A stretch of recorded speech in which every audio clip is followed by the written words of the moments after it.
Hey everyone, welcome to another video to kick off 2025.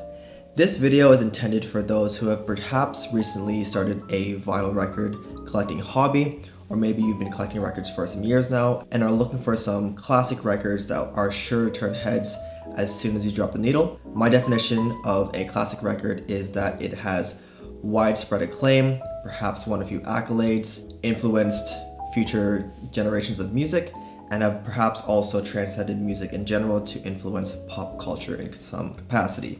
And I believe these records have done so to some extent. I also think they have some beautiful covers that you can display on your wall. And today I'll be highlighting 10 records that I actually purchased this past year in 2024. So I'll definitely be missing a lot on your list, so definitely let me know in the comments which ones you recommend that people should get that are rather underrated but are known to be classic albums. So because these albums are quite well known, I've also attached some Amazon links in case you want to check them out and get them for yourselves. With that, let's get started. First up, I have the Bossa Nova classic Getz and Gilberto, a nice marriage of American and Brazilian influences, Stan Getz and Gilberto being legends in their own right. This album is credited for popularizing Bossa Nova in the Americas and spreading it all over the world. Tracks like Girl from Ipanema have been covered countless times, probably one of the most covered songs of all time, and simply just create a nice vibe and can definitely pique the interest of those who are even not into jazz. So I definitely highly recommend this album. I picked this one up at Pure Soul Records in Hamburg, a great shop if you're looking for soul music. A lot of rare gems there, but this one is pretty well known, so I got it for a decent price. But definitely check out that record store if you are in the area. Next up, I have the self-titled Buena Vista Social Club record. This is a classic Cuban record from the 90s. This one happens to be the 25th anniversary version that I picked up on Record Store Day last year. This is actually a gatefold that has gold discs as well as some unheard music before this album was created.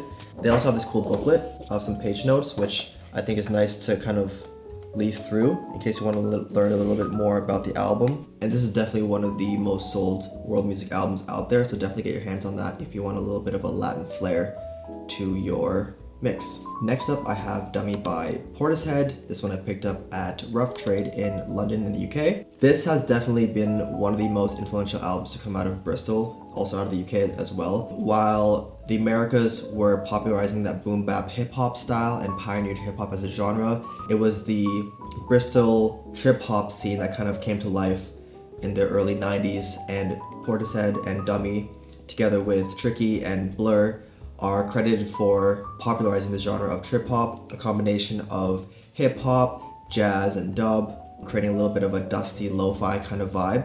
So definitely get your hands on this record if you haven't already. The lead singer actually released a pretty fantastic album this past year that you should definitely check out. Yeah, Dummy by Portishead, definitely a classic. This next one is no surprise to jazz fans. This is one of the most celebrated jazz albums, but I rarely see this on top 10, top 20 lists when ranking the best albums of all time. But this is John Coltrane's Love Supreme, and what's interesting about this album is that it's one of the best storytelling albums, even though there are virtually no lyrics on this album. It's very introspective. It has some spiritual undertones. It's split up into 4 tracks called Acknowledgement, Resolution, Pursuance, and Psalm. Yeah, it's fantastic. You need to listen to it in order, front to back, as intended. This is a great blend of modal jazz, free jazz, and really push the boundaries of what jazz could be. So yeah, this is definitely a must-have in your collection. This is from Verve and Impulse, printed by the Acoustic Sound series, and it's one of the best versions for this price. I got this for about 30 euros at Soul Trade Records in Berlin, a fantastic record shop for all kinds of music, but mostly soul and jazz, I would say. But this one is beautiful. It has a nice gatefold as well. This whole letter is basically dedicated to God, his primary influence for this album. So regardless of whether or not you're religious, I think this is a great intro to jazz if you're just getting into the genre. Next up, I've got the Black Album by Jay-Z, and as a hip-hop fan, you are definitely familiar with this album. This happens to be one of my favorite hip-hop albums of all time.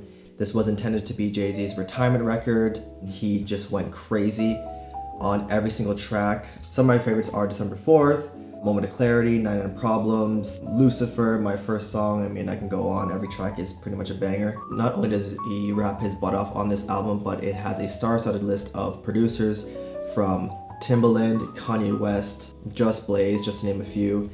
And I believe this is the precursor to his business mogul phase. He ended up leading Rockefeller Records, and this really catapulted his career, which was already successful at this point. So definitely a classic in my eyes. This one I found on a Facebook group. It's just a reissue, but it's quite widely available now, and definitely a must listen if you are into hip hop.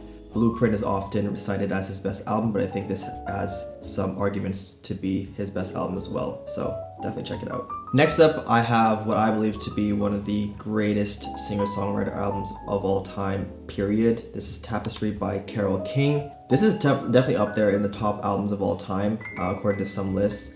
This one I actually picked up rather recently at a flea market here in Düsseldorf. But this has classic tracks like It's Too Late, You Make Me Feel Like a Natural Woman, You've Got a Friend, just to name a few. I also recently learned that Joni Mitchell is on the backing vocals of Will You Love Me Tomorrow, which is a fantastic track. It spent 15 straight weeks on the Billboard 200, won 4 Grammys, so the list goes on in terms of how well appreciated this album is, and it has definitely influenced generations to come. So definitely get your hands on this album if you haven't already. So this is I Put a Spell on You by Nina Simone. For those who are familiar with her music, she has some of her most iconic tracks on this album. It's a great combination of jazz and pop. This album is one of her most poppy albums. Nevertheless, she has great renditions of some classic tracks like I Put a Spell on You by Scream J. Hawkins, Feeling Good, Ne Me Quitte Pas by Jacques Brel, a French-Belgian legend. Front to back, no skips on this album. This is actually an alternative cover, so this is not the main cover, but I believe this is a Dutch reissue, if I'm not mistaken. All the same tracks from the original. This is a great listen if you are into soul music. Next up, I have In the Wee Small Hours by the legend Frank Sinatra. I discovered this album when I picked up the book 1001 Albums You Need to Listen to Before You Die, which happens to be featured right behind me.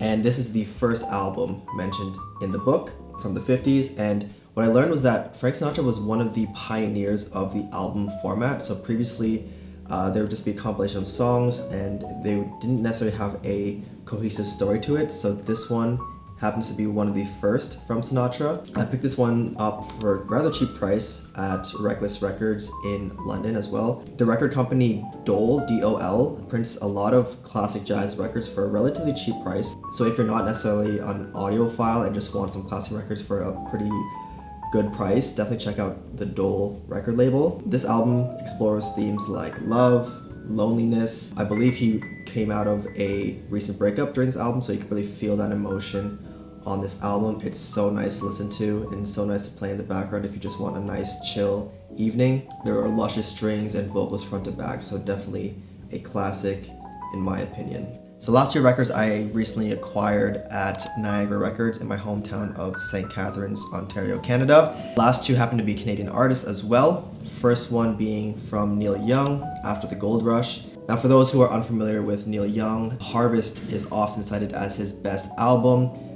After that, it's After the Gold Rush. This album has some of the most beautifully written country folk tracks of all time.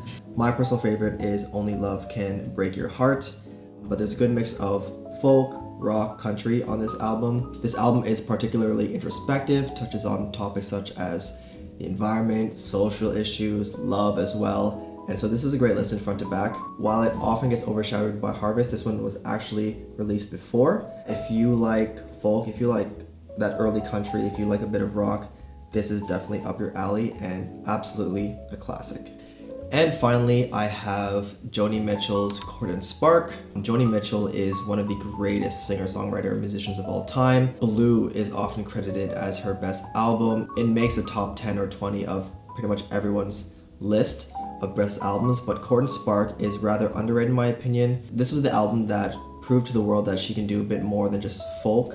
She sprinkled in a bit of jazz on the last track, Twisted, which I think she did fantastically. Her voice is amazing on that track. So unlike Blue, I think she showcases her diversity a little bit, her range on this album. It is a great listen if you do like her folk style of performing. Wrote every single track, of course, and this is a great easy listen if you are into that, that pop rock or that easy listening folk kind of genre. Again, I also got this at Niagara Records in St. Catharines, a fantastic used record shop. Can't praise them enough. It's a great place if you want a good bang for your buck. And finally, before I end the video, I want to give a shout out to the coffee of the day, coming from Subtext Coffee Roasters, a sister roaster of the coffee shop Boxcar Social, which I recently visited in Toronto. So this specific location had a record player. I believe it's their best location, has the nicest atmosphere. This coffee in particular was their holiday roast, originating from Mexico, washed Caturra and bourbon, and gives off notes of strawberry, chocolate, and orange.